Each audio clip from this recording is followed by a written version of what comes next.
بسم اللہ الرحمن الرحیم۔ ارطغرل غازی کون تھا؟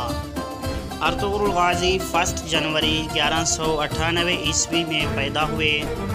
آپ بچپن ہی سے نہایت ہوشیار جنگجو تھے۔ آپ کا قبیلہ ترکی چرواہوں کا قبیلہ تھا۔ سلطان ارکول جب جوان ہوئے تو اس وقت چنگیز خان نے تتاریوں کی پوری فوج کو لے کر اس کے اطراف پر حملہ کر دیا، مردوں کو قتل کر دیا اور عورتوں اور بچوں پر ظلم کیا۔ اس وقت تتاریوں کے ڈر سے کئی قبیلے نکل کر ادھر ادھر بھٹکتے رہے، اور ارطغرل غازی بھی اپنے والد اور 3 بھائیوں کے ساتھ اپنے قبیلے کے ساتھ ادھر سے ادھر نکل کر یہاں وہاں بھٹکتے رہے۔ جب ارطغرل غازی کے والد کا انتقال ہوا تو ارطغرل غازی کے 2 بڑے بھائی بھی ان سے الگ ہو گئے اور کونیا چلے گئے۔ اس کے بعد ارطغرل غازی اپنے چھوٹے بھائی کے ساتھ تنہا رہ گئے۔ ارطغرل غازی کو اپنے قبیلے والوں نے ان کی صلاحیت کے باوجود اپنے قبیلے کا سردار مقرر کر دیا۔ جب ارطغرل غازی سردار بن گئے تو ارطغرل غازی نے فیصلہ کیا کہ چرواہوں کی زندگی جینے سے بہتر ہے کہ ہم سلطان علاء الدین کی سلجوقی حکومت میں جا کر سلطان علاء الدین کی فوج میں شامل ہو جائیں۔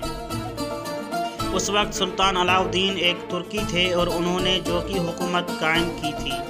ارطغرل غازی کی اس بات پر قبیلے کے تمام لوگ آپ سے متفق ہوئے۔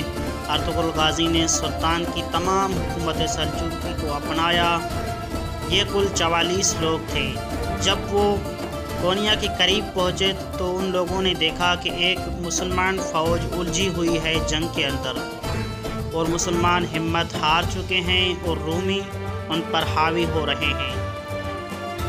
ارطغرل غازی اپنے 44 لوگوں کو لے کر اللہ کی رضا کی خاطر ایک مسلمان ہونے کی حیثیت سے اپنے لوگوں کے ساتھ اس جنگ میں شامل ہو گئے، اور تھوڑی ہی دیر میں تمام رومیوں کو وہاں سے بھگا ڈالا، اور رومی سوچنے لگے کہ شاید کوئی اور قبیلہ ہم پر حاوی ہو گیا ہے،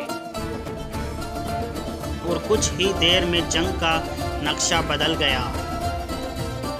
اس کے بعد ارطغرل غازی کو پتہ چلا کہ یہ فوج کسی اور سلطنت کی نہیں تھی بلکہ سلطان علاء الدین کی فوج تھی۔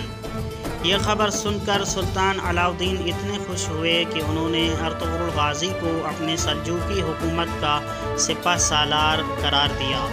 بعد از ایک کے بعد ایک جنگ کرتے رہے، حالانکہ سلجوقی سلطنت سے ہی بہت سے کوتوال کے شہروں پر مقرر تھے۔ ان لوگوں نے خود مختاری کا اعلان کر دیا، مگر ارطغرل غازی نے ان سب کو ایسی دھول چٹا دی اور آخر دم تک یہ سلطان علاء الدین کے وفادار بن کر رہے۔ سلطان علاء الدین کی وفات کے بعد ارطغرل غازی ہی ایسے انسان تھے جو سلجوقی حکومت میں سب سے زیادہ ایماندار اور بردبار شخص تھے۔ ان سب کے باوجود بھی اس نے خود مختاری نہیں کی۔ 1298 عیسوی میں ارطغرل غازی کا تیسرا بیٹا پیدا ہوا۔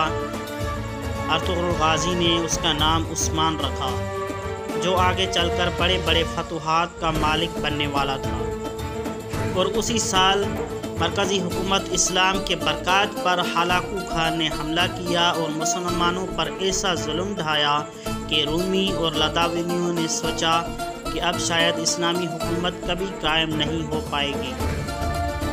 1 ستمبر سن 1281 عیسوی میں ارطغرل غازی کی وفات پا چکے۔ اسی سال ان کے سب سے چھوٹے مگر سب سے زیادہ بہادر اور خوشحال بیٹے عثمان غازی کو ارطغرل غازی کا جانشین مقرر کر دیا گیا۔ عثمان غازی نے ٹھیک ہی 11 سال بعد خود مختاری کا اعلان کر دیا اور ایک نئی حکومت قائم کر دی، اور اسے اپنے نام سے منسوب کر کے سلطنت عثمانی قرار دیا۔